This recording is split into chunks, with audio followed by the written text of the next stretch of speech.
직장 그만두고 개인 택시 시작한 60대. 내 월 수입은 왜 200도 안 되나? 이 나이에 다시 뭘 할 수 있을까? 60세를 넘기며 이런 생각 한 번쯤 안 해본 사람 많지 않을 겁니다. 평생 일만 하다 은퇴하고 나면 이제 좀 쉬어야지 하면서도 막상 손 놓고 있자니 불안합니다. 돈 걱정도 있고 사회에서 멀어지는 느낌도 들죠.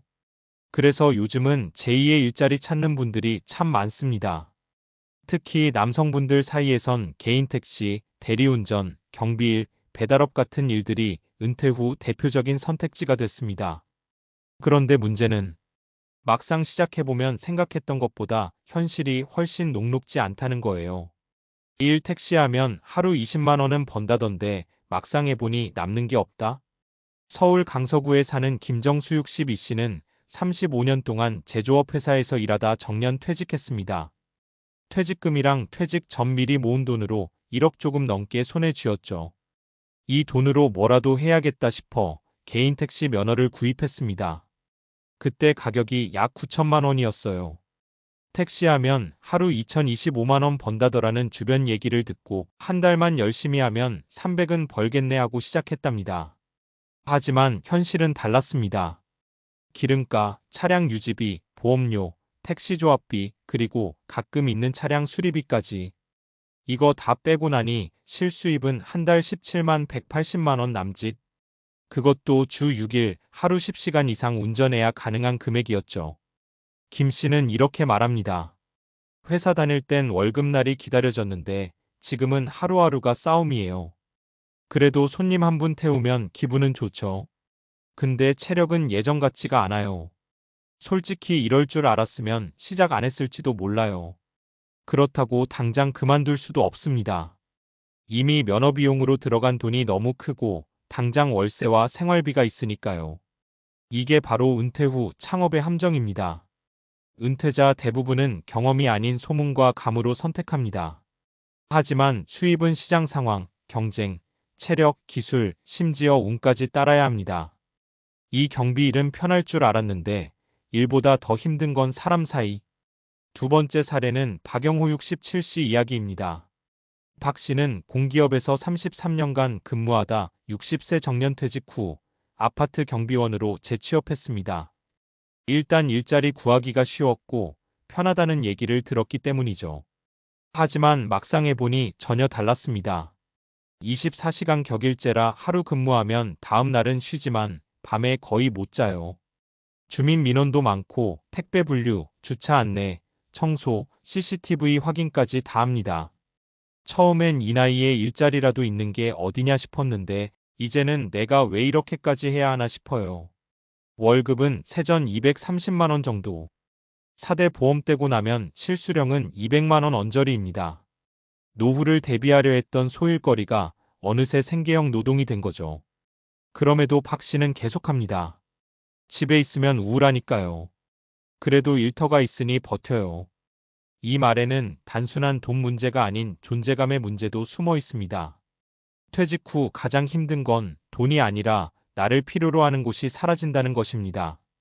삼카페 차려서 여유롭게 살 줄 알았는데 은퇴 후 창업의 위험한 착각. 세 번째는 김미정 61씨의 사례입니다. 대기업 비서로 30년을 근무하고 퇴직한 후 평소 꿈이었던 작은 카페를 열었습니다. 퇴직금과 저축을 합쳐 약 1억 5천만 원을 들였죠. 처음엔 너무 설렜습니다. 인테리어도 직접 고르고 커피 머신도 좋은 걸로 샀습니다. 하루에 손님 30명만 와도 괜찮겠다 싶었죠. 하지만 세상은 그렇게 녹록하지 않았습니다. 바로 옆에 프랜차이즈 카페가 생기면서 손님이 반으로 줄었습니다. 물가가 오르면서 원두, 우유, 임대료까지 올라갔고요. 결국 2년을 버티고 문을 닫았습니다. 퇴직 후엔 여유롭게 살고 싶었는데 오히려 더 힘들었어요. 내가 사업을 몰랐다는 걸 뒤늦게 깨달았죠. 카페 한 번쯤 해보고 싶다는 마음만으로는 절대 안 돼요. 이처럼 은퇴 후 창업의 70% 이상이 3년 안에 문을 닫는다는 통계는 괜히 있는 게 아닙니다. 특히 자영업은 경험, 입지, 자본 회전, 트렌드까지 모두 고려해야 하기 때문에 은퇴 후 안정적인 수입원으로 보기엔 너무 위험합니다. 그럼 어떻게 준비해야 할까? 이 세 가지 사례를 보면 공통점이 있습니다. 모두 막연한 기대감으로 시작했다는 거예요. 하지만 은퇴 후 삶은 감이 아니라 계획으로 움직여야 합니다.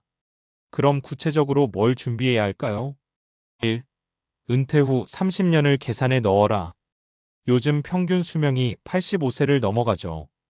60세에 은퇴한다면 앞으로 최소 25년은 더 살아야 합니다. 그 긴 시간을 어떻게 버틸지 재무 시뮬레이션을 미리 해봐야 합니다. 국민연금, 퇴직연금, 개인연금, 예적금, 부동산 임대 수입 등 모든 자산을 현실적으로 계산해봐야 합니다. 적게 벌어도 꾸준히 버는 구조를 만드는 게 핵심이에요. 2. 몸이 버티는 일을 찾아라. 은퇴 후 일자리는 결국 체력 싸움입니다. 하루 10시간 이상 운전하거나 새벽에 일어나 청소하거나 밤샘 근무하는 일은 단기적으로는 괜찮아도 장기적으로는 건강을 해칩니다. 가능하다면 전문성이나 경험을 살린 일이 훨씬 낫습니다. 예를 들어 기술직 출신이라면 기술교육 강사, 금융업 출신이라면 상담이나 컨설팅, 교사 출신이라면 평생교육센터 강의 등 몸이 아니라 머리로 버는 일을 찾아야 합니다. 3. 일자리보다 역할을 고민하라. 은퇴 후 삶은 단순히 돈만의 문제가 아닙니다. 사람은 필요로 되는 존재일 때 가장 건강합니다. 봉사활동, 멘토링, 지역 커뮤니티 참여 등 작게라도 사회적 역할을 이어가면 삶의 만족도가 훨씬 높아집니다. 실제로 한국보건사회연구원의 조사에 따르면 소득이 낮아도 사회활동이 많은 은퇴자가 소득이 높지만 고립된 은퇴자보다 행복도가 더 높다고 합니다. 결국 노후의 품질은 돈 관계 의미 이 세 가지가 결정합니다. 결론 퇴직은 끝이 아니라 삶의 재설계다. 퇴직은 끝이 아니라 다른 삶의 시작입니다. 그런데 많은 분들이 퇴직만 준비하고 그 이후를 준비하지 않습니다. 택시, 경비, 자영업 이 모든 건 생계를 위한 수단일 뿐 삶의 방향까지 대신해주진 않죠. 김정수 씨처럼 개인 택시를 몰면서 후회하는 사람이 생기지 않으려면 퇴직 전부터 일, 돈, 관계, 건강 네 가지를 동시에 설계해야 합니다. 그게 진짜 은퇴 준비입니다. 이제는 이렇게 물어야 합니다. 내가 퇴직 후에도 즐겁게 할 수 있는 일은 뭘까? 내가 버틸 수 있는 수입 구조는 어떤 형태일까? 내가 누구와 함께 어떤 의미로 살아가고 싶은가? 이 질문에 답을 찾는 게 200도 안 되는 월 수입의 현실에서 벗어나 나답게 사는 은퇴로 가는 첫걸음일 겁니다.